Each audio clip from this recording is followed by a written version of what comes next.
Today's show is brought to you by HelloFresh. Please visit HelloFresh.com and use the promo code COGDIS30 to save $30 off your first week of deliveries when you subscribe. Morning, Tom and Cecil. This is Matt from Idaho. Just wanted to let you know that every time I hear you guys intro a story and say Idaho or Boise, the first thing that comes to mind is, fuck, what happened now? But anyways, keep up the good work. Glory hole. Cecil, thanks for all the hard work. Tom, thanks for showing up. Bye. Hey guys, this is Rebecca from Louisville, Kentucky, and I just wanted to respond to an email you read on your last show about the mom whose parents were trying to teach her kids about God, and she wanted a show to counteract that. I would suggest Scooby-Doo. Not only does it encourage kids to be courageous and inquisitive, it is also a great lesson on skepticism. There will always be claims of witch doctors, Black Knights, or even the ghost of Captain Cutler. But if you gather enough evidence, you can always find the truth. And it is always a guy in a mask trying to trick people. Never a supernatural answer needed. Love the show. Glory hole. Hey, Cecil and Tom. Greg here from Adelaide, South Australia. Hey, look, I'd love to see you guys at ReasonCon, but I don't want to come to your garbage country. Fuck that. But I'm excited that you're coming to Australia in November. But don't just stay in Sydney and Melbourne, because they're garbage cities. You want to come down to Adelaide, guys. And Cecil, I hate to break it to you, but you're going to be Cecil down here, mate. Glory hole, motherfuckers. What's up, bros? You hear that shit about David Smalley's and Jake Farwarton's glutuses? Yo, shout out to David, bro. When I eat those glutuses, my abs are whack, bro, so I know where you coming from. Yeah, I totally got that Similac disease, bro, so glory hole, motherfucker.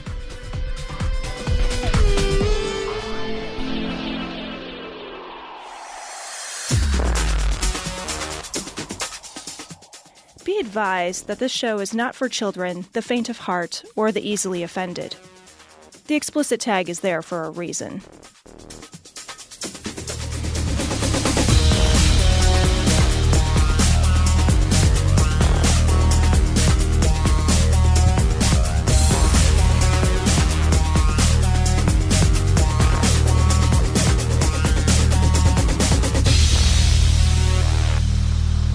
Recording live from Glory Hole Studios in Chicago.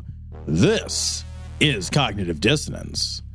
Every episode we blast anyone who gets in our way.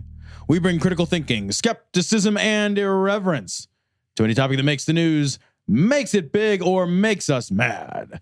It's skeptical, it's political, and there are no pillow hands. This is episode 351 of Cognitive Dissonance. I think one of the things we were on Ishmael's show last week. We were. It was a great time. Listen to the actual production. One thing that I think is very useful about that is that it's going to be real easy to get a restraining order when we go down there. I know, right? Well, first of all, it's easy to get restraining orders anyway because he's black, and we'll just say he's scary.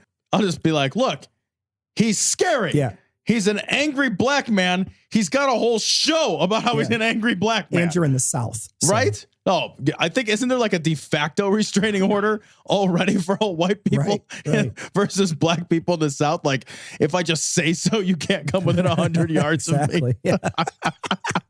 If I put up a certain kind of fence, right? This white picket. Oh, nice. Right. They call that the Tom Sawyer. They don't let you use that anymore. Oh, feeling good today. Yeah, dude. So this is the Health Nuts episode. Man, I got the fucking plague early in this week and almost called off tonight because I was so sick. I had this funny moment this week. I was walking to work and you're in it, you're in Chicago, so it's cold-ish. It's like 30-ish degree out. And I had to go in because I scheduled something that day, and this person needed my key to get into a certain part of the area that they couldn't get in without me there. Yeah. And I was going to call him, but I was like, I already kind of called off on this guy one time. And if you do it a couple times, you feel like a fucking jerk. So I'm like, I'll just go in. You do. So I grab my stuff and I start walking to work. And my body has like no way to regulate temperature now. Like it's like because you're sick. Yeah. As soon as I walk outside, I'm like, I'm sweating. I'm cold. I'm sweating. I'm cold. I'm sweating. I'm cold. And my body's like, full steam ahead. Just make it sweat. Okay, stop it from sweating. Okay, full steam ahead. It's the worst. So I'm walking to work. All the gerbils that live inside your body are like working at cross purposes, like shoveling coal into the fucking furnace. The other one's like blasting the air conditioner. And then they're like, nobody's in charge. They're like pulling coal out as fast as they can. And then they're shoveling back. So I'm walking down the street, and like it's winter in Chicago. It's still, well, it's spring, but it's close to winter and still cold. And so, like no matter what, you're sniffly, right? It's cold out, you're sniffly. Right. But I'm sick, so I'm like, I'm extra super I'm sniffly, right? I can tell. And there's like, that liquid, you just feel like liquid coming. You're like, God damn it. Like I didn't bring a Kleenex. And you got your beard stalactites growing, sucks. So I'm walking down the street, and like I feel like a little drip, but out of nowhere. This is gonna be out of nowhere. Trigger warning if you're squeamish. Out of nowhere, this ribbon of snot just pours out of my nose, and it's windy in Chicago, so the snot like lifts up. It's like a snot sock. It's like a windsock of like boogers. It's like fucking ectoplasm in those pictures. Just and I'm like, what the fuck? Because like normally, like if you have a juk in your nose, you're like fighting with it for a while, right? It's like, oh, I know it's there. Okay, get up. Okay, get up. Yeah. You know what I mean? Like you're fighting with this juk for a little while. This is just like I just out of nowhere. It's like, like my brain was trying to leave my body. It's like you're blowing bubbles. It's insane. Oh yeah. So you're feeling good. Feeling great. I am glad, by the way, that we are trapped in a small, enclosed, low ventilation space. This is Cecil's sick episode 351. I will be sick on episode 352 through 360. I know, right? Yeah. Because when you get sick, I don't you're fuck sick around. for like a month. Yeah, I don't fucking get sick like a pussy. When the machine breaks, the whole fucking thing, all the wheels come off this fucking thing. You used to get like 6 months of coughing. Yeah. It would just be 6 months of coughing. It would just be, I'm going to be sick. I'm going to be sick from November. Yeah. I'm going to be sick from the beginning of November until April. Yeah, every year. Yeah. For 30 years or so. I mean, the first, it was about 30 years. Once you bang out those first 30, though. Well, I'm not going to have a second 30. Now, as far as God's concerned, he knows the end from the beginning. All right. So this first story comes from the Joe My God blog. Pat Robertson, yesterday. Mark my words, the Lord will give Trump the votes to pass Trumpcare. And then immediately this did not happen. Well, I mean, did it not happen? It did not happen. Well, that's because doesn't he have like a divine? Well, he talked to God, but he's really hard of hearing and senile. Which is surprising, because of the size of those ears. You would think he would be able to collect more information. You would think he'd be able to. He is the whole NSA tracking program at this point. Like he basically has fucking radars on the side of his head. He can hear bats talk to him. All right. You know what he looks like? He looks like Bat Boy, just grown up. He does. He does look like a grown-up Bat Boy. Yeah. From Weekly World News? Yeah. Because like the cheeks. If he were to open his mouth and file his teeth down a little bit, and let's hope he doesn't do that ever, by the way, but he's just an old version of Bat Boy. Yeah. He's Bat Grandpa. So let's play his clip. It's very short. This is just him predicting something that doesn't come true. I have a prediction to make. You can hold me to it. If I'm wrong, you can say you missed it. The health care bill is going to pass, is getting modified. The Freedom Caucus is going to get the modifications they're asking for. The modifications the Freedom Caucus was asking for? Get rid of essential health benefits. We'd like to pass a health care program called Nobody Gets Any Health Care. It's so funny. Like the reason why it didn't go through is because it wasn't restrictive enough for some people. Let's be really true about that, right? It's like it might have accidentally still done somebody some good. We're going to talk to David Brody to see what... David Brody? Yeah. David Brody. Yeah. He just sounded like he was motorboating some titties. He's like, David. Actually, he's there, but my prediction is it's going to pass. They're going to give Trump a victory. It's going to go through the Senate, and we are all going to rejoice that we're paying less on health care. Now, that's my prediction. Especially the rich people. Right? Especially the rich people who, on that health care bill, we're going to get huge... Like there's for people that were paying a lot, like that had a lot of income, we're getting a ton of tax cuts. That's how it should be. So if you have a lot of money, you should have to pay less of it so that you get to keep more of it. And if you don't have a lot of money, you should pay more of it so that you're more poor longer. And then your kids also suffer. And then you're just generationally thrown into a cycle of poverty so that the rich can continue to exploit you. That's how this works. We have 200 years of evidence. I just hate being the control group. And wait till tomorrow, you can prove me wrong if I'm wrong. You heard it here. You heard it here. Well, I knew that the Lord was going to give Trump victory, and I was arguing. People were arguing with me. No, he can't win. Yes, he's going to be the next president. Oh, no, he's going to win. Well, we had that fascinating guest on that talked about, the Cyrus biblically and how I had it God before the fascinating guest, but I mean, he's getting a little pissy. I had it before the I was right before the fascinating guest. Let me go ahead and stake my fucking claim on my fucking prediction. Here's the thing. I was the better predictiologist or whatever. You've never had a fascinating guest, number one. Number two, you're kind of, if you did predict that, you're batting 500 at this point. Right. Yeah. Before the election, they're going to get it. I mean, they're going to give it to the president. Mark my word, it will pass. They'll get those extra votes. It'll go through and everything. They're going to work together to give a tremendous health care. Nobody, first of all, nobody works together. Tremendous health care. He sounds like Trump when he says that. Oh, what do you got in the box? Oh, that is a tremendous health care. Oh, is it just one tremendous health care?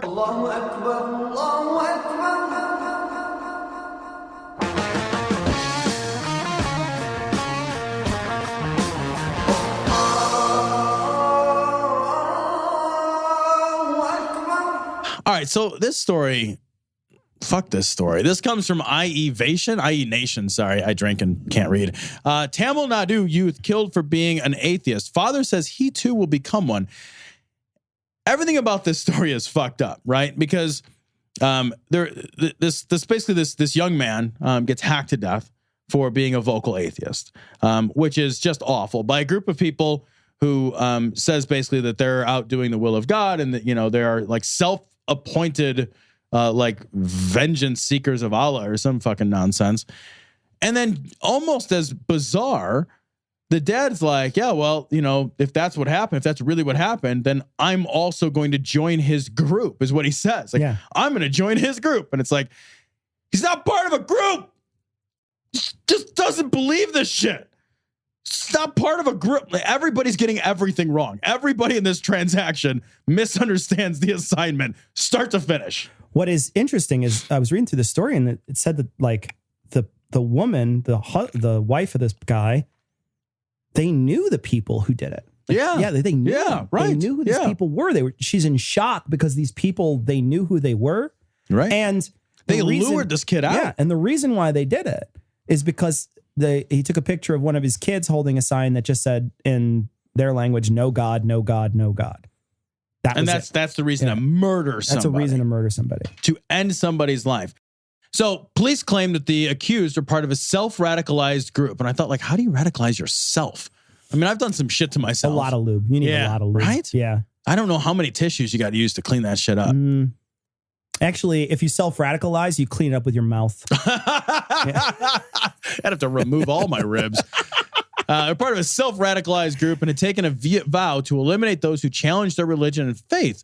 What the fuck? But then, like, people who know these people are like, yeah, that's not the case at all. Like, they weren't terribly religious. They're just they're just fucking evil. They're just bad. They're just like. But why would the bad? Here's the problem I have with that. Why would the bad choose that direction to focus? Right? Like why? Like, just why? Why would they? If you're bad and you just want to go kill somebody, why don't you go fucking rob a liquor store and kill somebody? At least you get a fucking money and a liquor out of it, right? Yeah. I don't understand this. Like, it does not make very much sense. And I think at some point we have to start believing what people tell us. And I think if people tell us, I took a vow to do this shit, and then they go do this shit, you don't get to second guess why.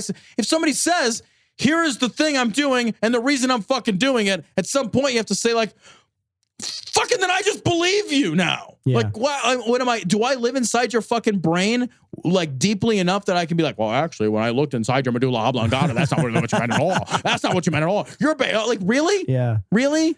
I think, a lot of this is people trying to, we talked about this before many times where people are trying to like they see this happen and they think, there has to be other factors involved. Yeah, right. And maybe there are, but this is the one that they told us about. Yeah. You know what I mean? Like maybe there are other factors. Maybe they didn't like this guy. Maybe this guy cheated him out of something a long time ago. How do I know? You know what I mean? Like this guy has a whole history. How do I know if this guy did anything bad to these people? And I don't know. But what I do know is that they killed him and that they're blaming it on this. Yeah, but like we only do this second guessing shit with religion. Yeah. Like if somebody's like, I murdered that motherfucker because he fucked my wife. We're like, then there you go. We're not like, well, did he also steal from you? If somebody says like, I murdered that guy because he cut me off in traffic and I blew my fucking top. If somebody says I murdered that fucking guy for fucking any other reason, political reasons even when there are political reasons, we believe they're political reasons. We never say, well, like, did you also check to see if they had a religious?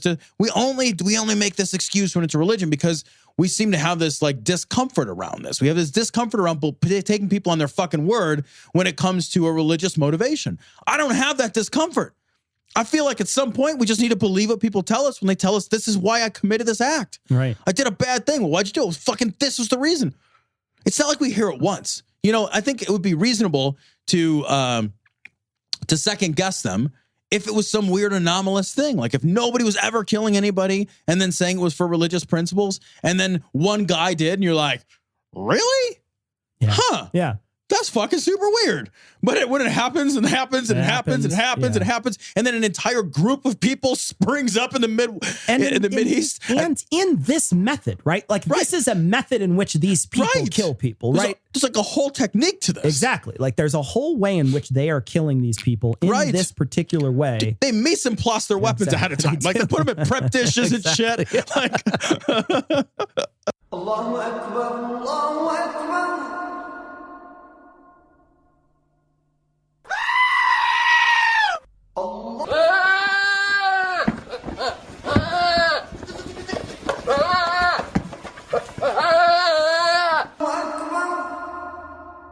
Yeah. Look at that. Imam Moo here. Let's talk about this guy. This is fucking amazing. This is from CBC.ca. Can I just say that picture? That's a lot of cloth. That's a lot of cloth. That guy is keeping Joanne Fabric at business. What he looks like is like in one of those movies where 5 or 6 people get under a robe and get past the person who's paying attention. There's like, it actually looks like if there was like 7 like different kinds of animals all pretending to be a person so they can sneak past airport security. Exactly. And there's like a giraffe and a hippo. They're going to get on an airplane and have a wacky adventure. That's this guy. Actually, that's just the hippo. Right? It's not just the hippo. Yeah. Just his hips are the hippo.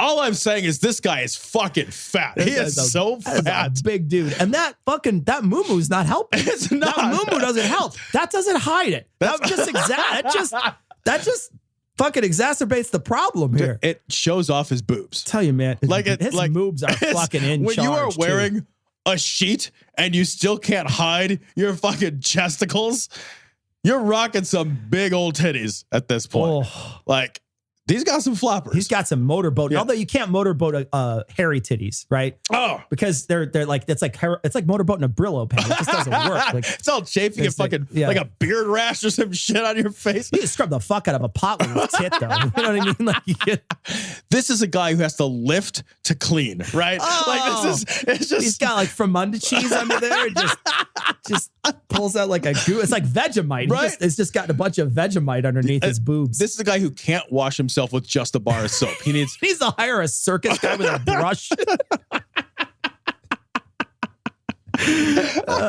Anyway, this fat Imam. Yeah, and he's so fucking fat. He's big. Imam calling for Jews to be killed in sermon at Montreal mosque draws police complaint. Larger Muslim community wants apology from mosque and wonders why controversial Imam was invited to preach. But so what I want to read out of this is I want to read the part that he actually read. So what did he actually say? In the video, the Imam recites in Arabic the verse. Now let's make sure that we don't want to misquote this guy, right? So here's what he says. O Muslim, O servant of Allah, O Muslim, O servant of Allah, there is a Jew behind me. Come and kill him. That sounds like the worst game of Marco Polo ever. For the Jew, anyway. You know what it is, Muslim, though? Allah, Muslim. You know what it is, though?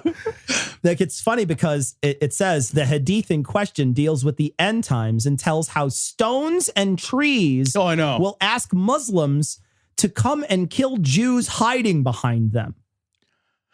I read that, and I have to say, my first thought was, the fuck? Yeah. Jew, like there's a fucking stone, and there's like a Jew hiding back there, and the stone's like, psst, hey, he's behind me. You're going to be able to find him anyway, because they keep on asking if it's the lowest price. I mean, it's going to be real easy to find him.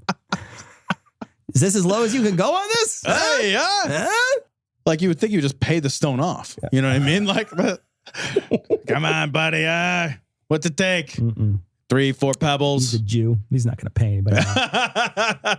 No. I think his life is on the line. Yeah. Like, so the tree is anthropomorphic enough to talk, but not to kill the fucking Jew itself. Exactly, right? Yeah, I didn't think about that. Really? Like, you're just like, I only have a mouth. I wish I could fucking...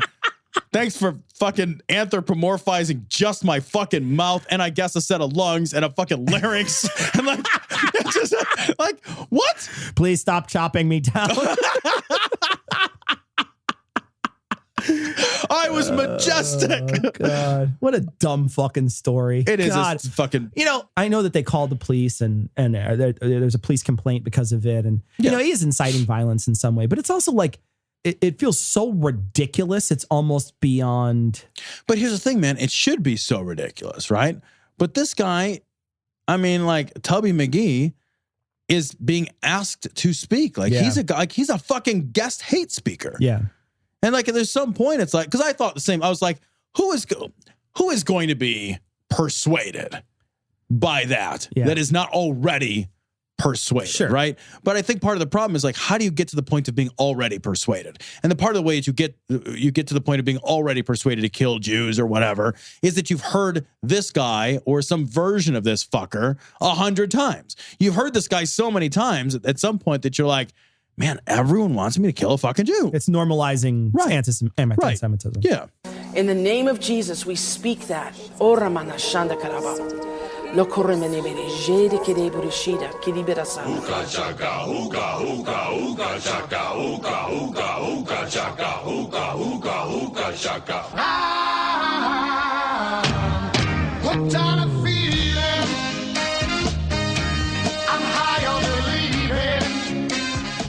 In total Croatia news. Not like that shitty partial Croatia news. Right? This is from their fucking health minister, Milan Bioval. Okay, hold on a second. Let's talk about this in fucking Klingon down here. Okay. What's with the Z and the C with all the stuff on top? Like you frosted them. Like, what is that? Yeah, let's play a game. Let's try to pronounce this. I'm sure our Croatian listeners, all 0 of them, will give us a call. So, Croatian health minister Milan Kujundžić. No, I'm going to say it's Kujundžić. Oh, you're going to the Y for the J sound? Yeah, I'm going to say Y for the J sound. Kujundžić. Kajanjarejals. That doesn't sound like it at all, actually. You added a bunch of letters. At some point, you just fucking make sounds at it. Like, just one of these sounds has to be right.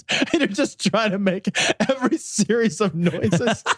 And like, Kurrajigarifits. I don't know. Fucking. All right. So I'm going to be serious. Croatian health minister Milan Smith participated in the roundtable, Religion and Politics and Upbringing, Education and Health. During his speech, he said that, quote, sometimes having one priest in the hospital means more than having 20 physicians because priests smile, comforting word, and encouragement mean a lot for both the patient and family. If I go to the hospital for smiles, I went to the wrong hospital. I can get a fucking smile anywhere. I can go fucking to Pacific Sunwear to buy sunglasses and they'll fucking smile at me. The barista on occasion will smile at you. Right? No, they don't. No, not when they see me. No, they're just like, oh, this one again. He's the one who hates us. He's going to yell at me about putting sugar in his coffee. Couldn't you just tell your physicians to be more friendly? Yeah, no, that's the other thing. It's like, so the priest comes in, he smiles and he says nice things and he's encouraging. Like, my doctor smiles at me and says nice things and is encouraging. They encourage me to eat less. Yeah. They encourage me to get in fucking shape. They encourage me to be a different person. They encourage you to shower. Right? So I want to tell a quick physician story. So this is nothing to do with anything, but it amuses me. So I had a physical the other day. I don't recommend when it's all bad news. I had a physical the other day, and they asked me, like, how many drinks? They're like, how is it possible that we can light your blood on fire? How is that possible? You're like a petroleum spill as a human. Like, how does this even work? They're like, we would draw blood, but no. Actually, if we do, there'll be a gusher. Yeah. Someone will have to go to Beverly. So I'll just be like, well, we don't. Sometimes you don't need to do the test, right? There is like that Imam. Like, I don't need to calculate his BMI to say he's overweight, right? Like there's no oh, hold on a minute. Let me break out a calculator and divide something his by BMI something else. Just says, I give up. Yeah. That weight is only appropriate if you're 43 feet tall. So, but they ask you I went to a new doctor, so they take a whole history, right? And they're like, do you drink? And I'm like, yeah. And they're like, well, how many drinks do you have a week? And I said, a week? Like I said, I was like, I don't know, 12 to 14. I drink maybe 2 drinks a night, on average, some none, some 2. So, and then that prompted this whole battery of additional questions. So how many times have you missed work because of drinking? And they're asking me all these questions. And I said, I realized what was happening pretty quickly. I said, wait a second. I'm not an alcoholic. I said, that's what all alcoholics say. I know, right? But now I'm panicking, right? I'm not I don't have fucking gin blossoms, right? So it's I'm not an alcoholic. I said, I have a drink or two, often. I just have a drinking problem. It's not a problem. Yeah. It's a drinking solution. I was like, I don't have a drinking problem. I come home from work and maybe I'll have a drink or two with I'll have a drink with dinner and maybe one in the evening. But I just don't want to lie to you and tell you I have 4 if I have 6. Right? I'm not going to give you a fake number. It's 7 fucking days in a week. The number's not 3. That's not a thing. And then she's like, and she acknowledged, she's like, it prompts a series of questions when you answer. She's like, because we take whatever number you give us and we multiply it by 3. And I was like, you do? Oh, because everybody lies. Everybody lies. So in her mind, I told her I drink 36 drinks a week. Yeah, but admittedly, when we were at QED, you did that a night. So that was a 5 to 7 day period of drunkenness that I contend was entirely not sustainable. But yeah, it cracked. I had to stop her. I had to be like, look, I just didn't want to lie to you. Sure. I'm not going to lie to my doctor, but everybody does. Yeah, but they think that everybody does, no matter what, because they think you're drinking 60 drinks a week. Right. They're just like, oh my God. Like there had to be that this moment where it's like keg stands every night. Okay, they just clicked a button called "How is he still standing?" This man is actually flammable, like you said. So, maybe if they had been smiling with more comforting words and encouragement, I wouldn't be such a fucking raging alcoholic. Lord, we just asked it to be covered with the blood of Jesus. Open hearts, Lord, open hearts. This story comes from a friendly atheist blog at Patheos. Brazilian soccer star. God forgave me for torturing my girlfriend and feeding her body to dogs. Now, that's actually a pretty misleading title. So let's scroll down a little bit. Let me specifically, I want to outline what happened first. So he was sentenced to 22 years in prison for his involvement in the murder of former model Elysius Samudio. I'm probably mispronouncing it. I'm sorry. They were engaged in a paternity dispute. When Samudio began demanding child support payments, a group of his friends kidnapped the young woman, tortured her, and fed her dismembered body to Rottweilers. So he didn't actually, it doesn't sound like he did the killing. No. He just orchestrated the horrifying murder, torture, and eventual dog feeding thing. Yeah. But it's good news. There's a bright side. There's a silver lining. There is a bright side. Silver lining. He says, what happened? Happened. I made a mistake. A mistake. A serious one. A whoopsie. But mistakes happen in life. I'm not a bad guy. I'm not a bad guy. People tried to bury my dream. Well, you can't bury your girlfriend, so might as well bury your dream. People tried to bury my dream. Dogs dig up. Now she's a thin coat of fertilizer on the yard. People tried to bury my dream because of one mistake, But I asked God for forgiveness, and God was like, I forgive anybody who feeds dogs. I'm a dog lover. I love dogs. So I'm a if dog you guy. feed dogs, whether you feed other humans to dogs, I don't even care. I'm just like, you know what? I forgive you. Dog got 8. Way to go. But we cannot skip the last line. The last line is, so I'm carrying on with my career, dude.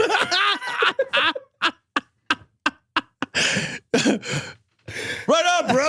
Like, you fucking tortured a woman to death and fed her to dogs. Someone else did. Someone under your fucking what? Supervision, direction, purview, Clearly he's involved in some way or he wouldn't have been thrown in jail. 22 years. It couldn't just be that his friends did it without his knowledge, right? Because if that's the case, then you're not. Right. Oh, yeah. It's not like he didn't get a knock on the door.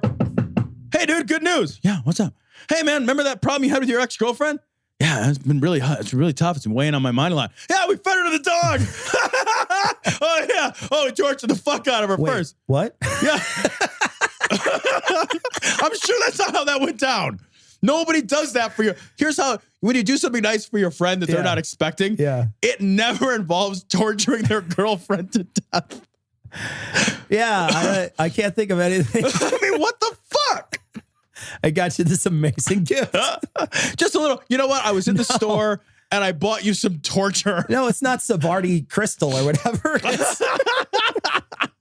But then for him to be like, man, I got to kick a ball around. Like, I know. Bro, my team needs me. I am really good at kicking a ball. So it's okay if I kill people. Because sometimes you have to kick a ball really have well. Them killed. It's very different. Jesus Christ. You keep saying I keep conflating the two. Oh my God, fake news, yik yak.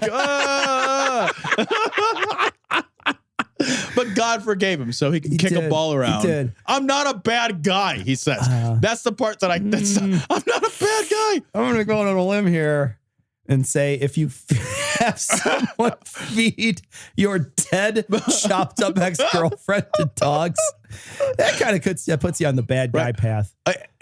It's somebody that they have a child with, too, by the way, because there's a paternity dispute involved. Does he get custody of the kid? City after city, watching ordinances that say that your 7-year-old daughter, if she goes into the restroom, cannot be offended, and you can't be offended if she's greeted there by a 42-year-old man who feels more like a woman than he does a man. This has been a rough week. Yeah. This week's been a little shaky, guys. This is from BuzzFeed. This bus is on a road trip to convince you that transgender people aren't real.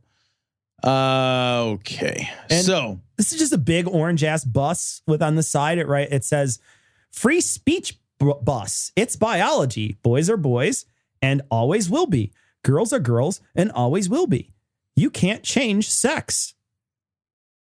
That's it. That's what it says on the side. It's basically just, I wonder how many bathrooms are in that bus. What if it was just one bathroom that people have to share? Oh, how would that work? Huh. Everybody gets raped in the bathroom. They would have like a gender neutral bathroom on there, I bet. Or they have to have two. Like they had to have another one installed in order for them to be. It's gender neutral, consistent, almost positively. Yeah. So yeah, or they just take the bathroom out, right? Avoid the question entirely. Like it's fucking awesome. Those big ass fucking weird cross country buses all have pissers in them. They do. Yeah, I know. Yeah. They always smell fucking like a horrible. bum. They smell like a fucking hobo in there.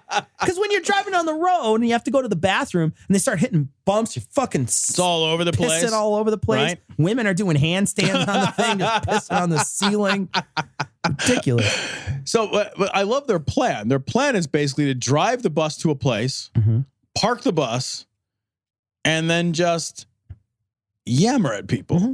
Like, it's the most pointless bus possible. The guy who invented it was like, yeah, we just, we want to spark conversation and we'll like do a meet and greet with other people that hate trans people. And that's what he says. We're going to do a meet and greet with our supporters of our fucking bigot bus. Yeah. I want to read one of the translations because they had another bus in another country. And the other bus says, boys have penises, girls have vaginas. Don't be deceived. What is it, like fucking David Copperfield's going to pull the cloth away and turn fucking... Oh my God, I got a vagina now. I was deceived. Oh, abracadabra, you're the opposite sex. I thought it was hard, but it's a vagina. Oh my God. What? Now I have another pocket. Another pocket. There's so much room for activities. New place to store my keys. But lose my keys. Yeah, if you had a vagina, you would lose your keys in there for sure. The whole concept, though, with these things is to go around and basically say, look, sex and gender are the same thing. Right. Sex and gender, biological sex and gender are exactly the same, and we can't differentiate between these two things. And we've met people and we've talked to people that have transitioned from their original gender to a different gender that are perfectly happy, that aren't hurting anybody, which is weird because they call it a free speech bus. And you're like, well, aren't you like, if you like free speech, why don't you care about free expression of people to be whatever gender they want? Well, why do you have to like pigeonhole them in the gender you want them to be in? Isn't that kind of anti-free speech? Yeah, I don't know. I mean, it's why do they care so much? Right. That's the thing I'm baffled by. They care so much that they're fucking taking time out of their fucking day to drive around in a fucking giant orange bus with a message that's just weird, and then they're just gonna hope people show up and also agree with them. Like, I'm also uncomfortable with this. Like, okay. No one cares that you're uncomfortable. This is not like a big problem in your life that that other people exist in the world that make you feel weird, right? So it makes these guys feel weird. That's the worst anyone's ever going to do to you. Yeah. Right? It's just going to be like, I don't know what to do with that. Look, I've said it before. I'll say it to Ari. Like, I don't understand non-binary gender. It doesn't make me feel weird, but I can't fucking wrap my fucking nugget around this concept. So I'm sympathetic to the idea that some ideas around gender are difficult to understand. Sure. Right? That's why I say this. It's not a shot at Ari, right? No. Who cares that I can't? But my feeling about this is, who cares that I can't understand it? Sure. I don't even care that I don't understand it. I would like to understand better, right? Like my level of like, I don't really fucking fully understand this at all. When I think about it, it inspires me to be like, well, maybe I'd like to understand that a little better. That's it. Yeah. That's it. I don't have a bus called I Don't Understand that I drive around. Like, the bus would be huge. It would be like, here are the things I don't understand. It would be a huge bus. It would be a huge bus with a trailer and another bus. Like, and then a billboard. How small can the writing be? And then a battleship. Right? Do you know what would be great, though, is if that all these fucking stations of ignorance or whatever they're calling it, if ever, just got flooded with trans people. Yeah. If trans people just showed up and just like, came out, hung out, and they don't do anything except for like the worst, like just have signs like, we also feel weird. Yeah, like, or just walk up to them and just have a conversation, right? You want to spark this conversation, you want to spark this free speech, we'll have a conversation with a trans person. Right. Yeah. Here's your opportunity. God, it's so fucking weird that they care so much. Now, here's what I want you to understand here. He says, look, when you sacrifice a child to an idol, you are sacrificing that child to demons. That's the word that's used right here in the scripture. I looked it up in the Hebrew lexicon. You know what that word demon means? It means demon. Oh, I love this story so much, Cecil. This is also from the Friendly Atheist blog over at Patheos. Another reason that Christians are boycotting Beauty and the Beast looks like Satan. That's fair. How can you look like something that isn't real? You can't. Satan doesn't look like anything. Satan doesn't look. They're saying he looks like Baphomet, right? Right. I know they're saying he looks like Baphomet, but like the article or the blog or whatever this person's like is like, don't be fooled. Oh, it's scarier than we think because he looks like a big scary monster, man. It's a monster. It's called Beast, you stupid fucking asshole. He says, I refuse to watch and allow my children to see whatever twisted subliminal messages Disney is trying to put in this movie. Hold on a second. You don't understand what subliminal messages are. Right? Because you're saying subliminal, it looks like a beast. That's not subliminal. That's overt. That's an overt message. A subliminal message would be every once in a while you see a flash of like one frame that says like worship Satan, the beast is great or something. Right. Yeah, that's what a subliminal message is. People don't get that. They're like, oh, it's a subliminal. You don't even know what you're talking about. It's expressly the message. It's like if that's what your belief is here, it's in the title. Beast. Beauty. It is a beauty and the strangely disfigured individual. Like, that's not what it says. It's not what it says. He says, too, he's like, keep in mind, children are their main targets. It's a kid's movie. Yeah. When we take a creature and we anthropomorphize it and we, try to, like, he probably has like fucking backwards legs and shit. You know what I mean? Like, he probably looks like half fucking, like, it looks like Pan or something, right? I imagine. I don't know, but I suspect he looks a little like Pan or something. So he's got like fucking backwards ass legs in the back or whatever. Yeah, it's like fucking, it's like Goat Simulator, And so this guy looks like, like you said, you put goat horns on somebody, sort of flatten their mouth to look like, and flatten their face a little, make them look like a cat, sort of. You know what I mean? Like you start giving them animalistic qualities, and yeah, they look a little creepy and they look like beasts. But that's what they did with Baphomet. This is all made up. That's exactly what they do. It's like, it doesn't look like Satan because Satan's not real. Yeah. You can't make something look like something that isn't. Yeah. Right? It isn't, guys. It isn't. You know what you also can't do? You can't draw Allah. You can't. Like, you can draw Muhammad, maybe. You don't know what he looks like. Maybe. But I don't know. You can't fucking draw, what's Allah look like? Oh, let me get out my pen and paper. I don't need it. It turns out, never saw it. Nobody has. It's not real. You can't do any of these things. Nothing can look like Satan. You made it up. So, Tom, you recently got a delivery of HelloFresh. Yeah, I've been doing the HelloFresh thing now for, I don't know, man, maybe like 4 or 5 weeks, give or take. Yeah. I love it. And so you did it first, and you're still doing that. Still doing it. Thing. Yeah. It's kind of perfect because first of all, I don't have to grocery shop, which I don't want to do. Yeah. And I don't have to meal plan. But I got 2 kids, and I work full time. I do the show full time. Like, I just don't have time for this. Like, I don't have time. I don't have any interest. They shows up at my door in a box with everything I need, all measured out. There's no waste. I open it up. I make the food. It takes about a half an hour. The kids trash the house. I'm trying to, I got 2 kids and a dog, and it's like, it's chaos. It's just chaos. It's absolute bedlam. Yeah. If I try to make a meal that takes more than 30 minutes, I should just burn my house down. Also, your kids are not going to appreciate a meal that takes more than 30 minutes. More than they would a meal that takes 15 minutes. Right. And here's the thing, I make these meals. It's a variety of things I wasn't going to make otherwise. Like, there's no way. The other day, what did I make? Like a duca, I don't know how it's pronounced, crusted cod with like couscous. I was never going to make that otherwise. Yeah. I was never going to make that. I made shrimp and grits the other day.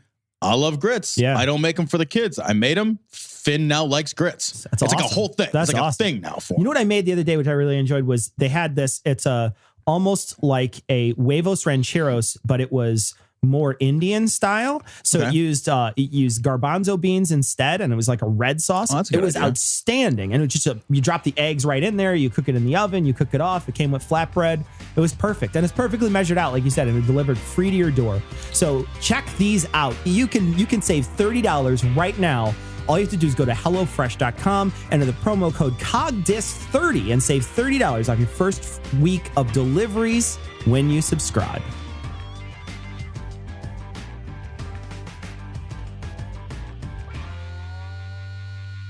This is great. This is from Right Wing Watch. Lance Wallnau thinks his prayer effort is saving Trump from leaks and witchcraft.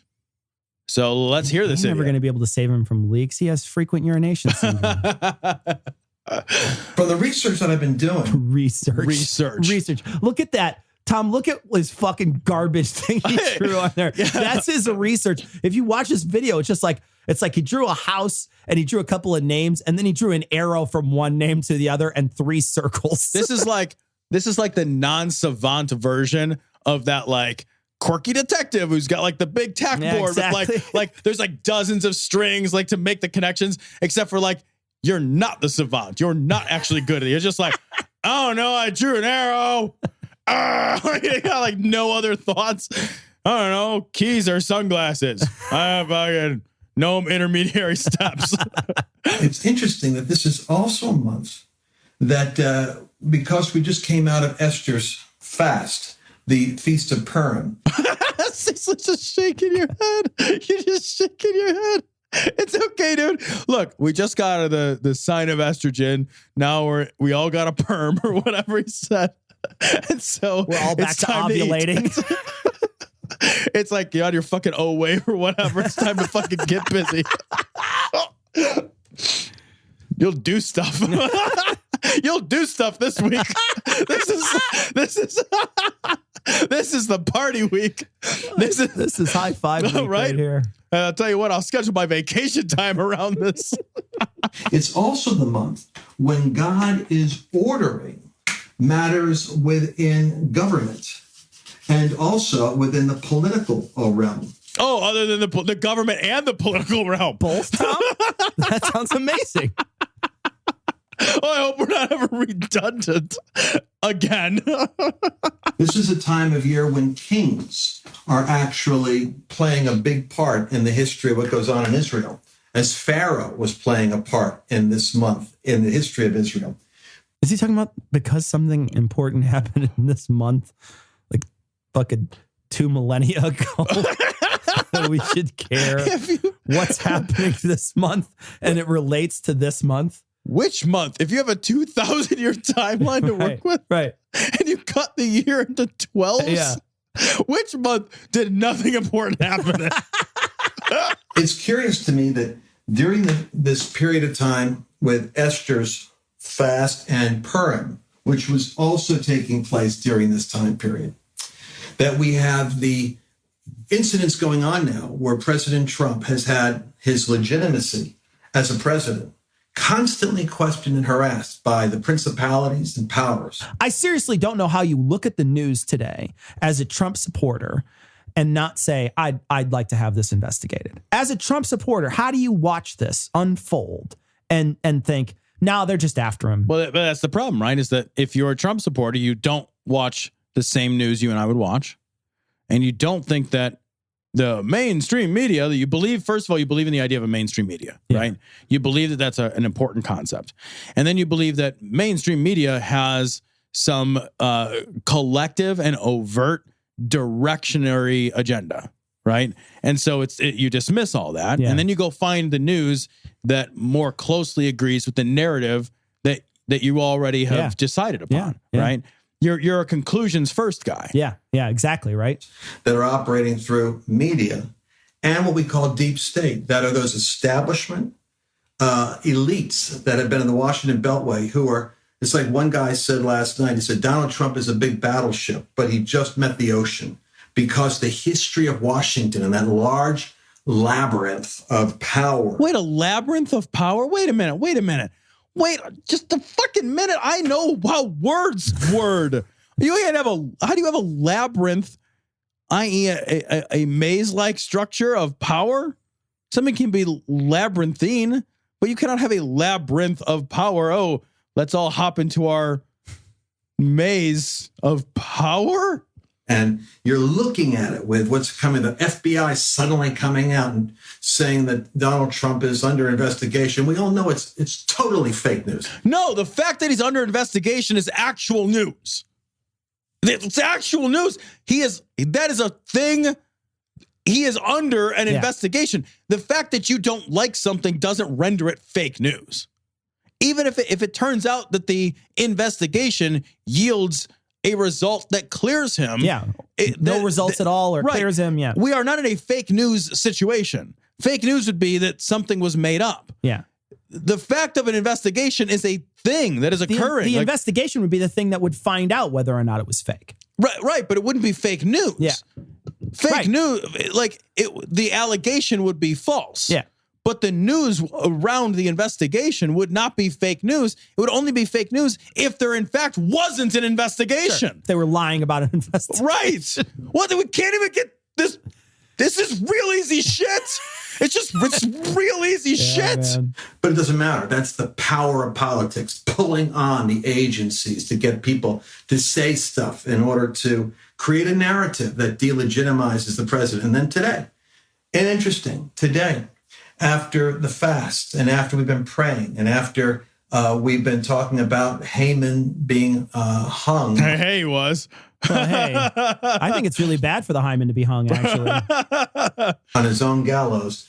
Today, news comes out that says that there was indeed, there was a agency-wide sharing of names of individuals that never should have been revealed, who were somehow caught in the net of surveillance that was being done and put into documents that were leaked to the press so as to create the impression that Trump is under investigation. No, fucking the director of the FBI has said we are investigating this. Like you can't. Like he said it out loud with his mouth face.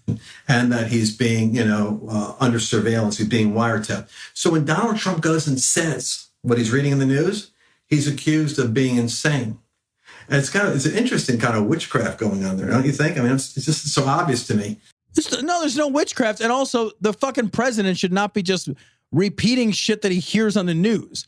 The fucking president should not just be like, wow, I saw this shit on the news. I heard something on the news. So he's the fucking president. He's got a responsibility to the truth that is greater than I heard this on the news. Yeah. He also has access to information that is deeper and more significant. And a normal person does not have. So it's not, you can't just be like, well, I fucking heard a story. I threw it to the guy, told me he read it at a water cooler. I don't know. That's not good enough. Yeah. You're the fucking president. You have a responsibility to the truth.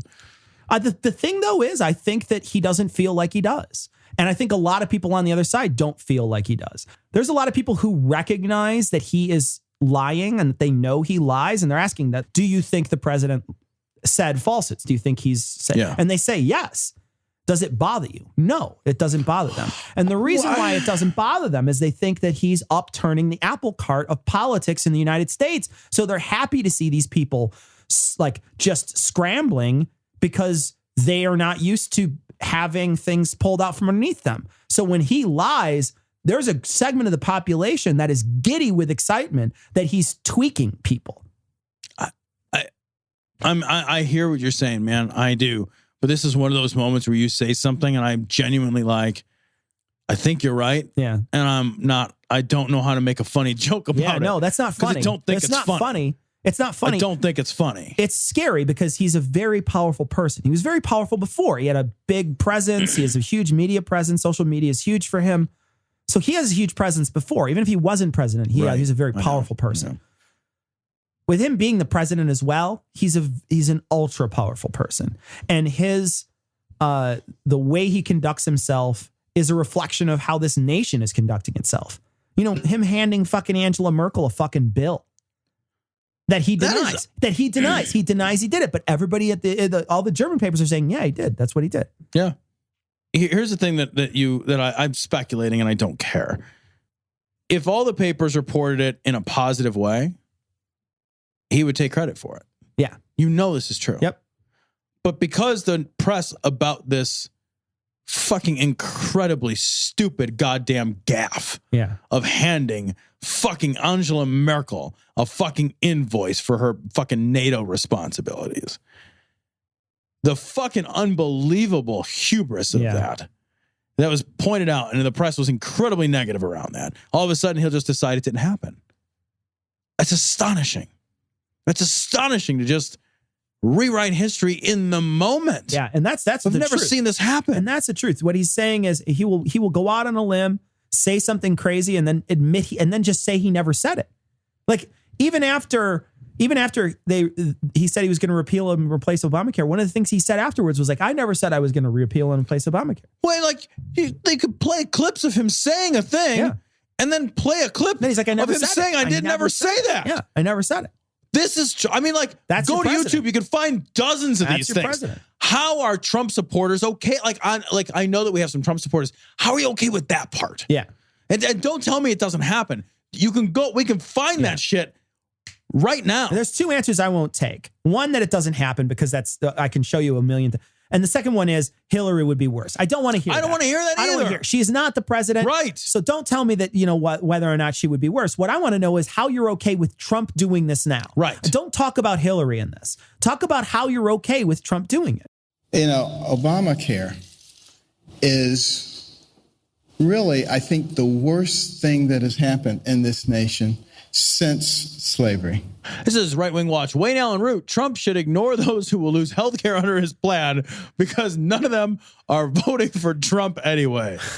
Well, hey, this guy's a fucking straight shooter, at least. Here we go. God. Don't worry about the 24 million that might lose their coverage. By the way, CBO's Congressional Budget Office didn't say they're going to lose their coverage. They said they may choose to get off it out of their own free will. For good so it was reason. a completely misjudged headline, completely miscommunicated, misjudged, or purposely done that way. But they didn't say they're all losing it. Some of them will lose it. Some will choose to leave it because they have better choices under Trumpcare than they did under Obamacare. That's the biggest news that no one, everyone ignored or no one ever heard. So just ignore that and worry about the entire silent majority middle class that's losing their lives because of Obamacare. The 24 million that are on it, guess what? None of them are voting for Trump anyway. Why would you care? They're not voting for you. You're never going to get their vote. Just let them die. Why would you care about 24 million people losing their health care? I care about everyone that loses their health care coverage. Didn't he just say like it wasn't 24 million? Yeah, but even if it's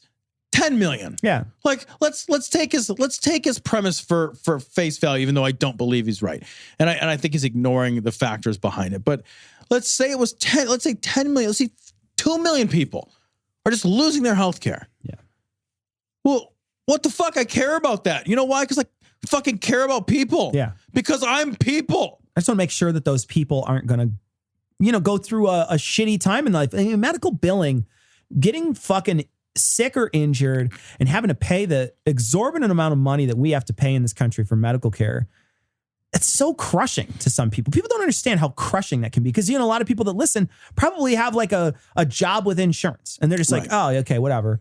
But like, even with insurance, sometimes you can pay an exorbitant amount of funds just for, what could be normal life situations, births, those sorts of things. It's a lot of money that has to go out to that stuff. Yes. I mean, I don't want to get too deep into it, but like I've spent tens of thousands of dollars and I've always been insured. Yeah. I've always been insured on medical care. And I've been, thankfully, I've been able to find ways to make those bills work. But yeah, I understand. I guess the thing that makes me crazy is like, I understand that something totally conceivable. I could sit down and write a story that starts with, I woke up tomorrow and then when I write that story, it's 2 pages long and I could write a story called, fuck, I'm out of a job. I need health insurance and I'm sick, right? That is not a story I don't know how to write. I know how to get from here to there. The fact that I happen to be in a good situation today doesn't mean that I'll be in a good situation tomorrow. People don't understand that, right? Yeah. The immediacy of your own life, right? Yeah, I understand that, like, there are a lot of factors and there's a lot of good fucking luck that I rely on every day to maintain my position in the middle class. Yeah. So and my health and all, I understand all of that.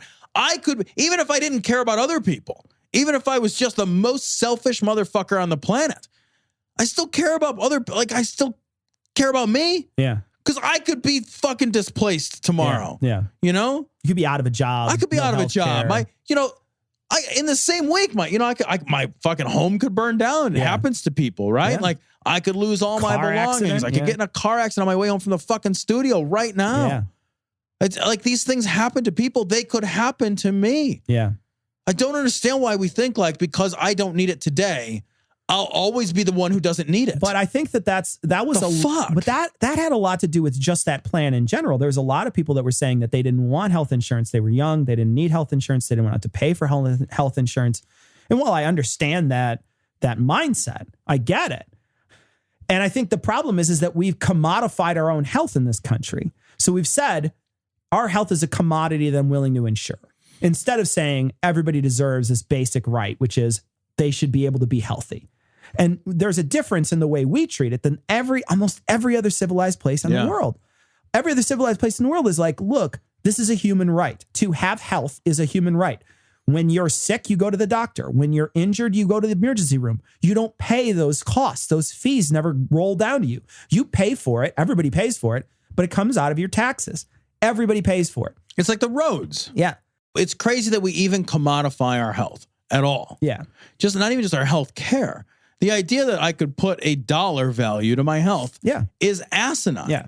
It's just, because I would pay for whatever. It doesn't matter. That's the thing, right? Like if your life was on the line, you'd be like, no, I'll save the money. Yeah. Of course you would. There's a difference between you and your dog, right? Your dog's like, yeah, it's going to be a $40,000 operation. Be like, so long, Mittens. Yeah, but it's like, it's going to be a $40,000 operation and like, Sarah's going to die. I'd be like, so long. So no, I'd be like, no, of course not. You'd be like $40,000, Can I shop around? $10,000, $100,000, $1 million operation. It's like, whatever. I'll sell literally everything I have. Right.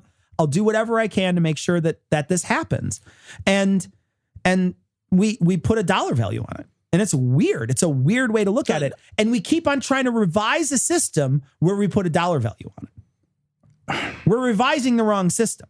Right. We need to go to a different system, which is there's no dollar value on health. You want answers? I think I'm entitled. You want answers? I want the truth. You can't handle the truth. This is from Right Wing Watch. Rick Wiles. Guys, no shit. The government is going to send a robot to your house to eat you for lunch. I want to play this. This is absolutely amazing. Rick Wiles is in rare form here. But this is 2009. Wired magazine said the U.S. Defense Department is funding research into battlefield robots that power themselves by eating human corpses. Not actually true. It was 2009? Yeah. They've been in development for this many years. What, you can't find dead bodies to feed them? Just come to Chicago. Jesus Christ. You've got plenty of dead bodies. I thought perpetual motion machines weren't real. That's where all those people are dying in Chicago. We have killer robots that are eating their corpses. Beep, bop, boop. I'm going to eat you. Danger, danger. Really? Really? Also, if the military is making it and it eats corpses, I'm down with it. Like, you know what I mean? Like, what were we going to do with them? Like, they're corpses.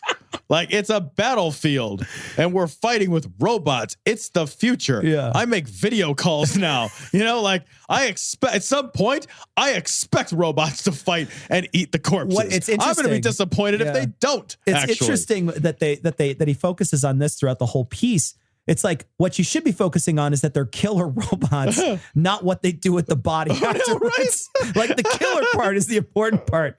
What they do with the body afterwards. If they hollowed you out and turned you into a bird feeder, who gives a shit? I know, right? It's like, fucking who cares?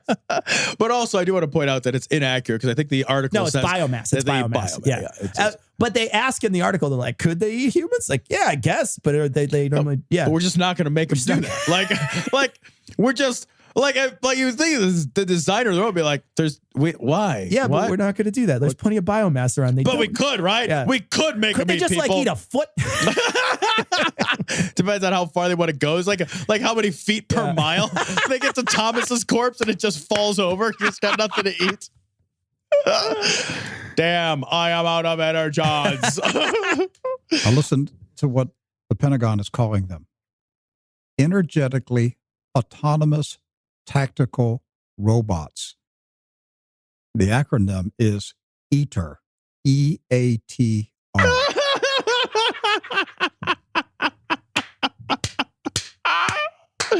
Oh, that is fucking amazing. I bet you they don't even have these. They're just trolling Rick Wiles. They're like Wire just is like, yeah, I'm going to make something up. This is fake news.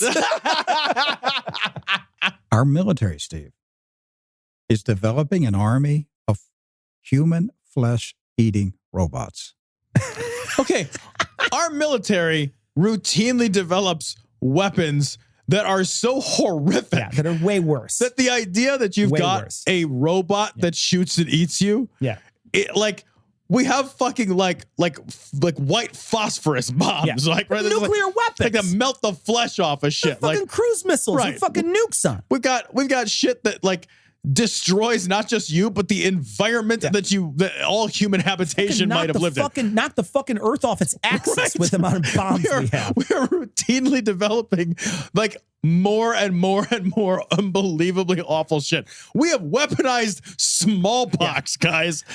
And we're just like, well, but I'm upset that a robot might eat my baby or whatever. Like, what? Yeah, this is like a one-on-one fighting thing that you're worried about. Right, like the mechs are fighting. I'm going to eat popcorn and watch the Civil War style. It's like the least lethal thing they've developed in the last 10 years. We're racing into a end-time beast system. And if you turn on Christian television and Christian radio, or you go to your typical church, they're living in another century. Yeah, because they're Amish. What does that make? What does that mean? No, like if I turn on, they don't have mustaches. They have big beards. Buggy whips. So women in full dresses, hairy vaginas. Totally different century. Fucking trim that shit. It's fucking 2017. It's fucking rude at some point. At some point, look, it's just not polite. If my body meant to not have hair someplace, it would have not had hair someplace. You are clearly not in the dating scene, my friend. I just go with the 70s. When I wear like a banana warmer, like the pubes pour out the side of it. Looks good on me. Yeah. I just feel like everybody deserves a clean work surface. Yeah. There's no awareness that any of the stuff is presently under construction.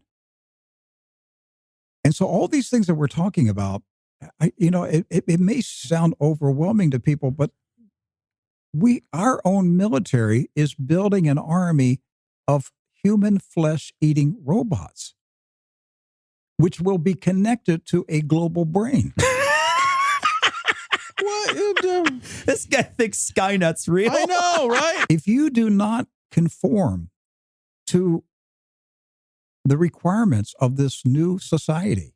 What new society? Which one? The one that Trump's running? The Trump society. Is that the one we're talking about? Yep. The one where the Russians are running everything? They're going to send a robot to your house to eat you for lunch. That is definitely not going to happen. It just seems like such a lot of work. It's just like crazy. It's like, you know what we could do? We could kill an entire city with like a small nuke. Just send robots door to door. Door to door robots. Knock. Yeah, who's there? Pizza, pot, bootzat. Yeah, I don't understand what you're saying. Pizza, zootzat, bot, boot, bot. Now, that may sound extremely radical, but that's where they're taking it. They will reduce the human population. You will conform. What concentrated effort to reduce the human population involves spending an incredible amount of time and energy and resources to build robots to eat people? Like, why don't we just give up birth control? God, it seems like so much work. Like, why just a mandatory abortion? Condoms. Yeah. Can't we just give away free condoms? Nobody gets fucking herpes. What about every third person gets shot? But even still, like, just let us fuck each other without creating more people. Just let us do that. The South, just give the South one condom. They can all share it at this point. They can all just share. I am not using it after Bubba. There's no way. I don't know where he been. Fucking rinse it out.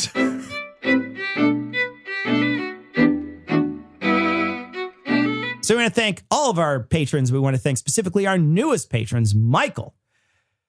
I don't know this person. Now this makes me believe in ghosts. Eli Bosnick's driving instructor. I think that's one of those, like the phone call was from the grave sort of thing. To quote our current president, you're fired. Yeah.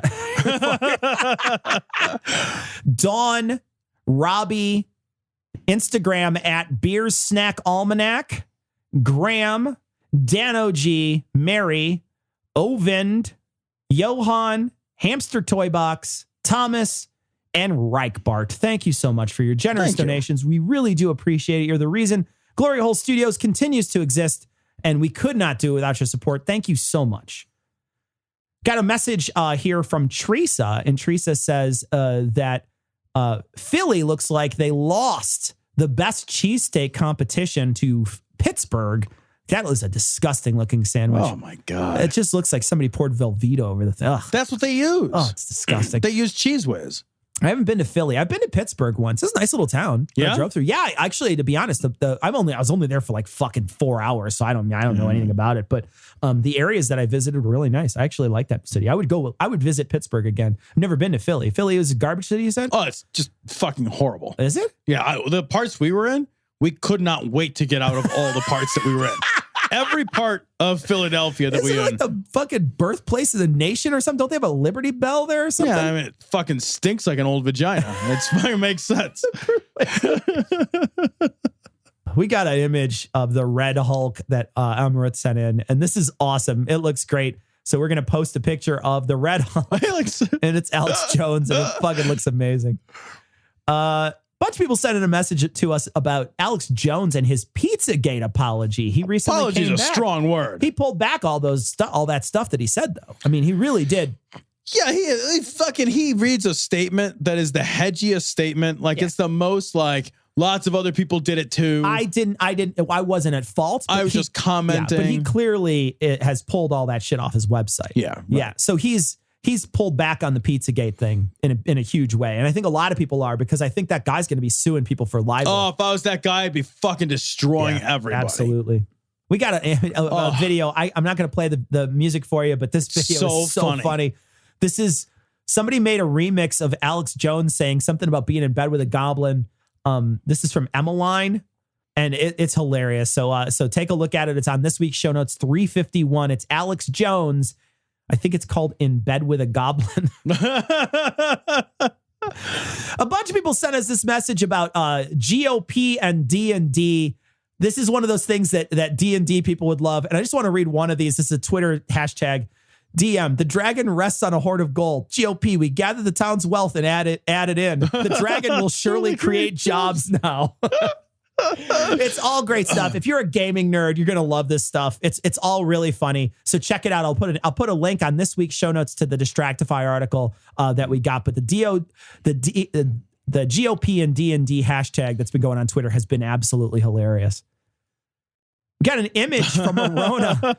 It's the world's worst glory hole. Check it out on this week's show notes. That is very funny. That is the world's worst glory hole. We got another image. This one's from Lasse. I don't know, man. Lasse. I don't know how to pronounce it. I'm sorry. Your last name has an O with a fucking slash through it. So null set. I don't know what that is. But they sent in a message with an image of Trump in the Dr. Strangelove poster. It's really great. So check it out. This week's show notes, 351. Tom, Sharon sent in a message about raising kids around religious relatives. Yeah, it's a longer message. I can't read the whole thing, but her point, I think, is you don't need to isolate kids from nutty ideas or their nutty relatives. You can go to Catholic Mass with their loving but nutty grandparents. Let them go. Just ask them about it afterwards and make it clear that you don't believe the way that they do, and explain why in ways that they can understand. She goes on. She makes some excellent points. I think, there is a I think mistaken idea that we have to shield our kids from bad ideas, or they will just somehow become susceptible to them. Right. Let's be real. Right. The world's full of bad ideas. They're going to arrive at these at some point. Yeah. I do think that there's a certain age where children are more susceptible to bad ideas, and an age where you can have real conversations.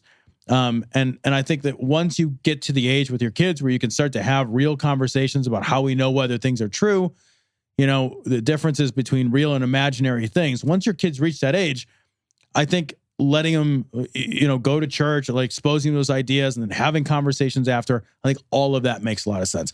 I do think that when kids are young and the difference between fact and fiction is more nebulous for them, I think, reducing their intake of garbage is probably a good idea. Kevin sent in a message about flat earthers having a conference. And one of the things that he observed is that the flat earthers are probably going to use GPS to get there. This is a great email. Thanks, Kevin. I didn't realize they had conferences. It's crazy, isn't it? What are they all? He said he wanted to go, but he was worried. He was like, I don't want to give him money, and I don't blame him. I struggle with the same thing. Sometimes I want to go to these fucking nut hut places, but it's like I don't want to support you. If I went, I would want to wear a hat that looks like a flat Earth. Oh, that like is partially like a circle, and then and have the ring of Antarctica around amazing. it or whatever. I would wear that everywhere. Got fucking Shackleton in there and shit. We got another message. I'm going to play this. I'm not going to play this song. You can go check it out. This is on YouTube. We're going to embed the video, I think, if we can. If not, we're just going to link to the article. This is my favorite Trump We laughed song. until we cried. It is so funny.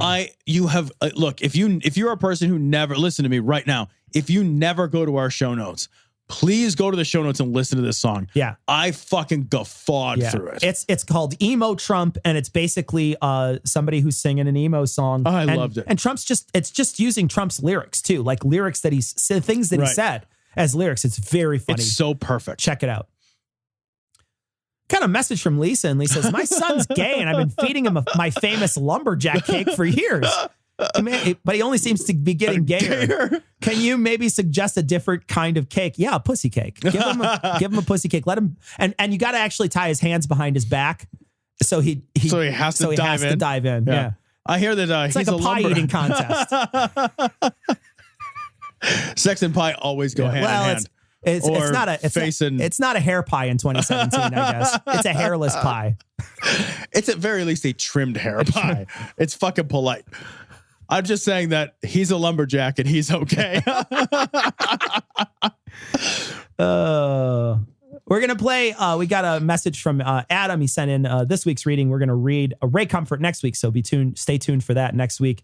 We didn't get to Ray Comfort this week, but in Dianetics, but we will next week. This is also great. This is another video that someone sent in about Trump.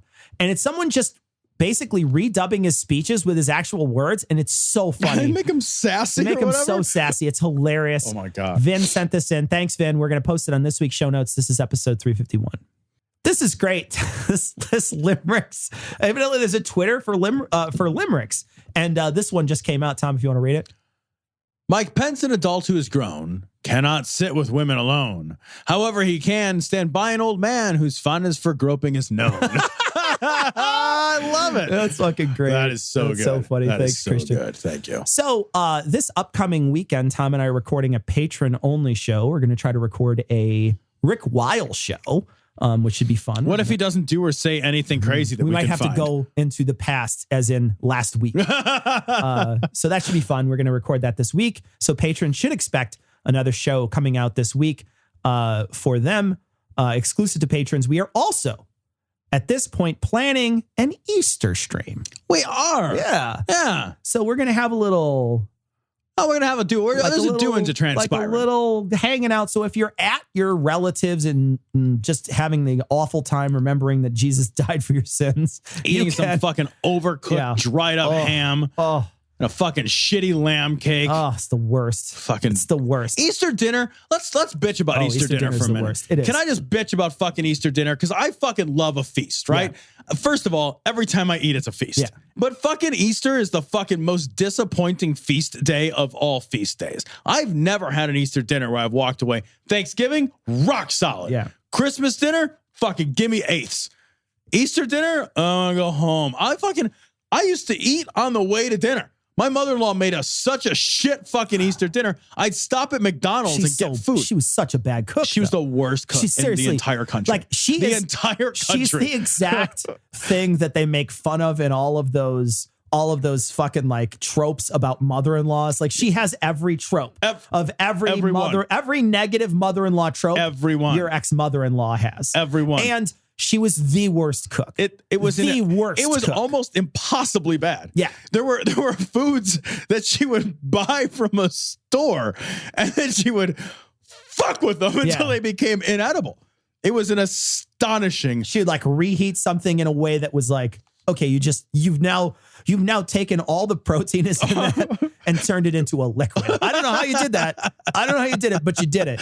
Now it's a shake. It's the worst. Just the worst. I think that that one of the problems is that people know how to cook turkeys better than they know how to cook hams. I think that might be one of the major problems. Which is amazing because most people just buy a pre-cooked ham just to warm it up. Oh, you have to warm. I know. Just warming people it up. think you don't. People think you have to cook it for hours and hours and hours. But it's already cooked. I know. I know. And the other thing too is like I think Americans don't do sides well with ham. I think the sides for turkey are sort of well established that's true. Yeah. But I think the sides for ham, everybody's like, well, what do you do with the ham? Make a bad potato salad. Here's a gallon of mayonnaise, and then they just buy like store-bought mayonnaise and they gloop it out. Large it and onto they their throw fucking like 4 potatoes in it and a strip of bacon. And I think they use the wrong potato. Yeah. They're just like, hey, I overcooked some fucking yellow potatoes so they're fucking floury and they fall apart. Yeah. And it's so mealy and gross. And you turn it into a gel. You're just why like, are they so here's angry? My potato gel that you can eat. No, but seriously, like and then like.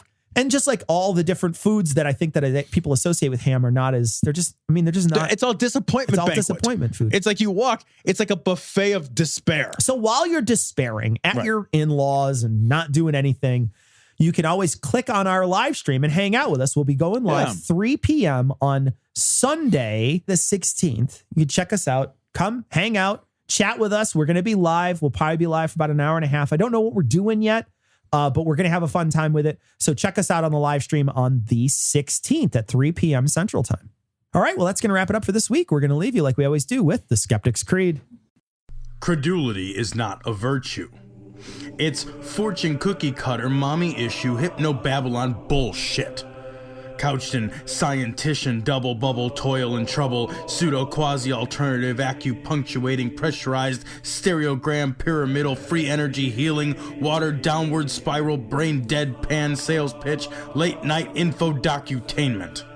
Leo, Pisces, cancer cures, detox, reflex, foot massage, death in towers, tarot cards, psychic healing, crystal balls, Bigfoot, Yeti, aliens, churches, mosques and synagogues, temples, dragons, giant worms, Atlantis, dolphins, truthers, birthers, witches, wizards, vaccine nuts, shaman healers, evangelists, conspiracy, doublespeak, stigmata, nonsense.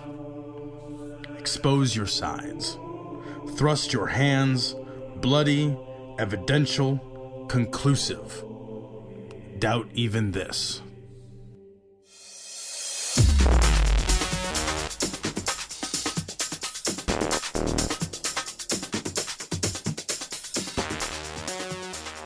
The opinions and information provided on this podcast are intended for entertainment purposes only.